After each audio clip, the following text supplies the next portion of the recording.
আগুন, গাছে আগুন।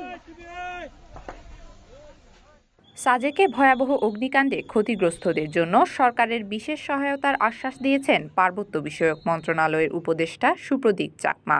বুধবার বিকেলে অগ্নিকাণ্ডস্থল পরিদর্শন শেষে সুপ্রদীপ চাকমা বলেন, এই ক্ষতি অপূরণীয়, তবে সরকার মানবিক দায়িত্বের জায়গা থেকে ক্ষতিগ্রস্তদের সহায়তা করবে।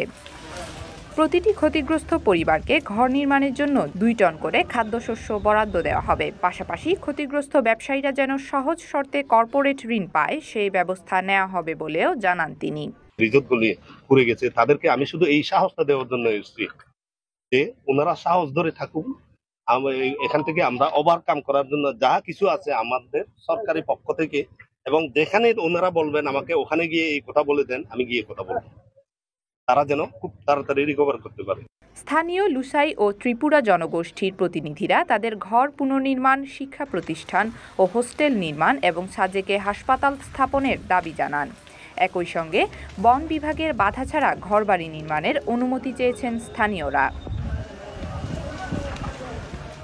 দ্রুততম সময়ে সাজেকে বিশেষায়িত ফায়ার স্টেশন স্থাপনের বিষয়ে স্বরাষ্ট্র উপদেষ্টাকে অনুরোধ করা হবে বলে জানান পার্বত্য বিষয়ক উপদেষ্টা। এছাড়াও সাজেককে আরও সুন্দর ও নিরাপদ পর্যটন কেন্দ্র হিসেবে গড়ে তুলতে প্রয়োজনীয় সব ব্যবস্থা নেওয়া হবে বলে আশ্বাস দেন তিনি। Desk report, CTG news, Chittagong.